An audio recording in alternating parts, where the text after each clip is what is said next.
बिस्मिल्लाहिर्रहमानिर्रहीम। अस्सलाम वालेकुम। उम्मीद करता हूँ आप लोग ठीक होंगे। इटली के seasonal non seasonal work visa यानी कि डिक्रेतो फ्लूसी के ऊपर 2024-25 में जो इन्होंने ओपनिंग की है, 1,65,000 वर्कर्स को इन्होंने इनवाइट किया। मैंने एक वीडियो बनाई, इसके ऊपर आपको समझाया कि आपने किस तरह इस अपॉर्चुनिटी से फ़ायदा उठाना है। इटली हर साल डिक्रेतो फ्लूसी अपनी ओपन करता है। पिछले साल भी बहुत सारे लोग अल्हम्दुलिल्लाह हमारे ज़रिए गए इटली में। इस साल भी बहुत सारे लोगों ने अप्लाई करेंगे, ऑब्वियसली जाएंगे भी। कोटा भी इंक्रीज़ किया गया है। मैंने बड़ी डिटेल के साथ वीडियो आपको बना के दी हुई है, डिस्क्रिप्शन में वीडियो का लिंक मौजूद है, वो वीडियो देख लें तो इंशाल्लाह आपको सारा समझ आ जाएगा। अब मेरे भाई आ जाते हैं सबसे पहले कुछ क्वेश्चंस के ऊपर। उस वीडियो के ऊपर सबसे पहले आप एक काम करें, डिस्क्रिप्शन में वीडियो का लिंक मौजूद है, या यूट्यूब पे जाएँ, लिखें एवरी वीज़ा चैनल, लिखें, चैनल आ जाएगा। लेटेस्ट वीडियो देखें, जो सेकेंड लास्ट वीडियो इटली के ऊपर अपलोड हुई है वो देख लें। अच्छा, वो उस वीडियो के ऊपर कुछ देखने के बाद ना कुछ क्वेश्चंस आए लोगों के। क्वेश्चन क्या है, बेसिकली ये वीडियो है उससे रिलेटेड, ठीक है।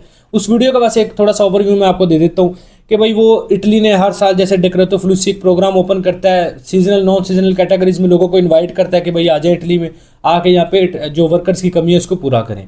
सीजनल वीज़ा 9 महीने के लिए इशू किया जाता है, नॉन सीजनल वीज़ा 1 साल के लिए जो इशू किया जाता है, और वो सेल्फ बेस्ड वर्क वीज़ा होता है एक किस्म का। अच्छा, अभी नॉन सीजनल और सीजनल कैटेगरीज में बहुत सारी जॉब्स आ जाती है, जिसमें हॉस्पिटैलिटी में होटल है, waiter, kitchen helper, kitchen chef होते हैं, ड्राइवर्स होते हैं, एग्रीकल्चर में जनरल फार्म वर्कर होते हैं, डेयरी फार्म वर्कर, बेशुमार कैटेगरीज होती हैं। आप डिस्क्रिप्शन वाली वीडियो देख लें, उसमें सारी डिटेल मौजूद है। इटली अपनी इमिग्रेशन ओपन बेसिकली कर रहा है नवंबर 2024 में, यानी कि जो अभी अगला महीना आ जाएगा नवंबर का, 2024 में भी ओपन करेगा और जुलाई 2025 में भी ओपन करेगा। अब इसका मतलब कतन ये नहीं है, लोगों के ये सवालात आ रहे हैं कि भाई नवंबर 2024 और जुलाई 2025 में हमने कोई एप्लीकेशन सबमिट करनी है इमिग्रेशन में। आपने कुछ नहीं करना, सारा कुछ आपके एम्प्लॉयर ने करना है। देखिए, आपने क्या करना है, आपकी प्रायोरिटी है एम्प्लॉयर ढूंढना। आप कभी भी नहीं इमिग्रेशन में डायरेक्ट फाइल सबमिट कर सकते। नवंबर में या जुलाई में आप कभी भी डायरेक्ट इमिग्रेशन, इटली की इमिग्रेशन में अपनी फाइल सबमिट नहीं कर सकते। नोलावस्था के लिए, नोलावस्था एक वर्क परमिट अप्रूवल को कहते हैं बेसिकली, उसके लिए आप डायरेक्ट इमिग्रेशन को फाइल नहीं दे सकते। आपको एक एम्प्लॉयर की ज़रूरत है ही है। उस एम्प्लॉयर ने आपके नवंबर 2024 या जुलाई 2025 में आपकी फाइल इमिग्रेशन में सबमिट करनी है और आपको एक वर्क परमिट अप्रूवल निकलवा के देनी है। बेसिकली उस वर्क परमिट अप्रूवल के ऊपर फिर आपकी वीज़ा प्रोसेसिंग होनी है, वर्क वीज़ा की। अपॉइंटमेंट का लोगों को इशू आता है, भाई अपॉइंटमेंट मिल जाती है, लोग कहते हैं जी।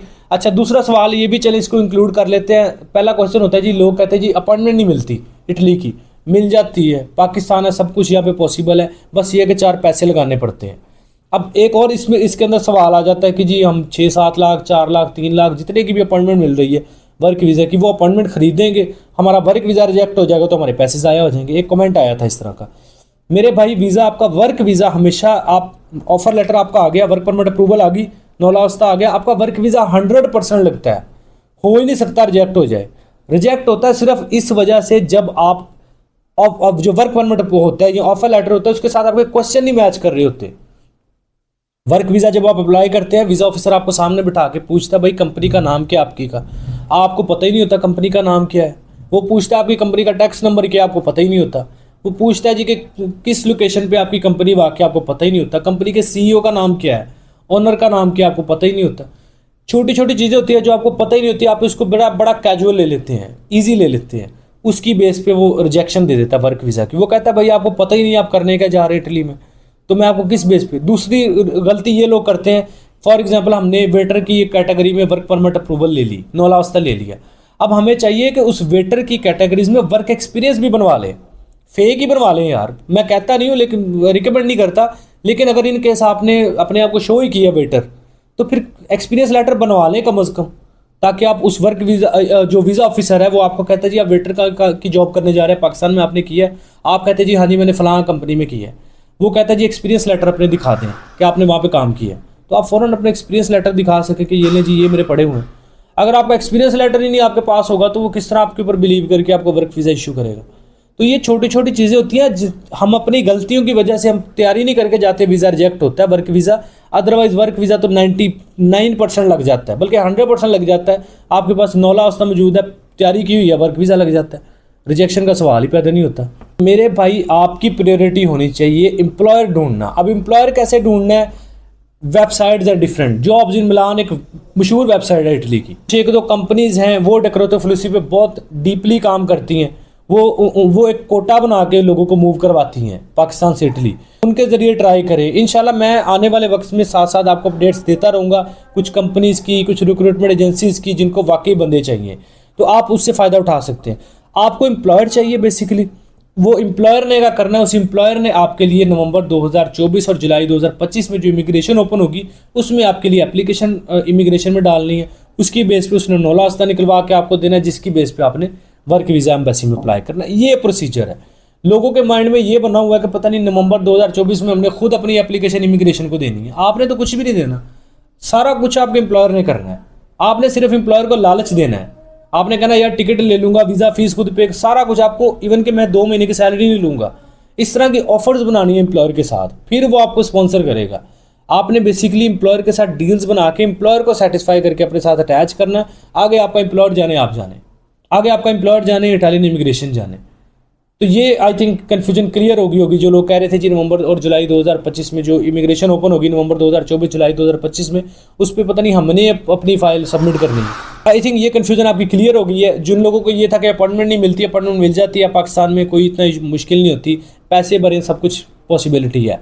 दूसरी चीज़ आ जाए, लोगों का क्वेश्चन था जी वर्क वीज़ा रिजेक्ट हो रहा है, भाई नहीं रिजेक्ट होता, तैयारी करके जाएंगे, नहीं रिजेक्ट होगा, सिर्फ वर्क परमिट अप्रूवल या 9 लाख लेके चले जाएंगे जी मैं बस इसी की बेस पे सारा कुछ कर लूँ, तो प्लानिंग कोई नहीं करेंगे, तो ऑब्वियसली वो आपकी रिजेक्शन ही होनी है। फिर इंशाल्लाह मैं अपने कुछ रिसोर्सेज लड़ा रहा हूँ यूरोप में, ताकि किसी न किसी तरीके से आपको कुछ ऐसी कंपनीज प्रोवाइड की, क्योंकि नवंबर का पूरा महीना आपके लिए पड़ा हुआ है। आप एम्प्लॉय ढूंढ सकते हैं पूरा नवंबर ये अगला महीना जो है एप्लीकेशंस एम्प्लॉयड सबमिट करेंगे इमिग्रेशन में।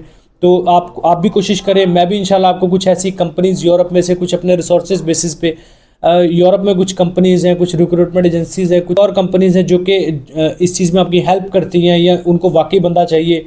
तो इस तरह के जो एम्प्लॉयर बेसिकली होते हैं, डायरेक्टली मैं कोशिश करूंगा आने वाले वीडियोस में इंशाल्लाह नवंबर में जो भी वीडियोस बनेंगी वो मैं आपको प्रोवाइड कर सकूं। इसी तरह जब जुलाई 2025 में ओपन होगी तब भी मैं कोशिश करूंगा इंशाल्लाह आपको ये फैसिलिटी प्रोवाइड करूं कि मैं आपको ऐसी कंपनीज़ या रिक्रूटमेंट एजेंसीज़ प्रोवाइड करूँ जो कि आपको हेल्प आउट करें वर्क जो 9 लाख होता है वो निकलवाने में, वर्क परमिट निकलवाने में। वर्क परमिट निकलेगा तो वर्क वीज़ा आपका एम्बेसी में अप्लाई होगा। इसके अलावा एक और क्वेश्चन था कि इंग्लिश क्या ज़रूरी है, क्या एजुकेशन ज़रूरी है इटली के seasonal non seasonal work visa के लिए? कोई ज़रूरी नहीं है, इंग्लिश बिल्कुल नहीं चाहिए। इवन के इटली के कुछ ऐसे इलाके हैं जहाँ पे इंग्लिश वैसे ही बैन है, वो कहते हैं जी इंग्लिश बोलनी नहीं है, सिर्फ इटालियन लैंग्वेज में बात करनी है। इट्स मीन वहाँ पे इंग्लिश कंपलसरी नहीं। इवन के कुछ एम्प्लॉयर्स को भी इटालियन इंग्लिश नहीं आती, उनको भी सिर्फ इटालियन आती है। उनके स्कूल्स कॉलेजेस कुछ ऐसे हैं जिनमें सिर्फ इटालियन लैंग्वेज बोली जाती है। उनके बैंक्स कुछ ऐसे हैं जिनमें इंग्लिश का नामो निशान नहीं है, सिर्फ इटालियन बोली जाती है। तो बेसिकली वो प्रायोरिटी देते हैं अपनी लैंग्वेज को। इंग्लिश में इसमें निकाल दें, इंग्लिश ना भी बिल्कुल नहीं आती, डजंट मैटर। आपको मतलब ये है कि थोड़ी बहुत ऑब्वियसली आनी चाहिए, हाउ नाउ करना, यस नो करना तो ऑब्वियसली आना चाहिए। इसके अलावा एजुकेशन की बात करें तो मेरे भाई एजुकेशन में क्या रिक्वायर्ड होगा। एक बंदा है, उसने आपसे फॉर एग्जांपल सीजनल वीज़ा आपको मिल जाता है, सीजनल जॉब मिल जाती है इटली में। तो एक बंदा है, उसने आपसे वेजिटेबल्स पिक करवानी है, तोड़वानी है, उसको पैक करवाना है, इसके लिए क्या एजुकेशन की ज़रूरत होगी। या एक बंदा है, उसने आपको एज ए क्लीनर रखना है, मतलब क्लीनिंग स्टाफ के तौर पे उसने आपको रखना है, उसके लिए क्या एक्सपीरियंस रिक्वायर्ड होगा, किस चीज़ की ज़रूरत होगी, किसी चीज़ की भी नहीं होगी। इसी तरह आप बात कर लें जी रूम अटेंडेंट है, अब उसने रूम की सफाई करनी है, इसके लिए क्या एक्सपीरियंस लेटर, क्या एजुकेशन की रिक्वायरमेंट होगी, कुछ भी नहीं है। हाँ, ये मैं आपको रिकमेंड करूँगा कि प्लानिंग करके जाएँ। जिस जॉब में अप्लाई कर रहे हैं उसके आपका एक्सपीरियंस वाकई जेन्युइन एक्सपीरियंस है तो एक्सपीरियंस लेटर बनवा लें।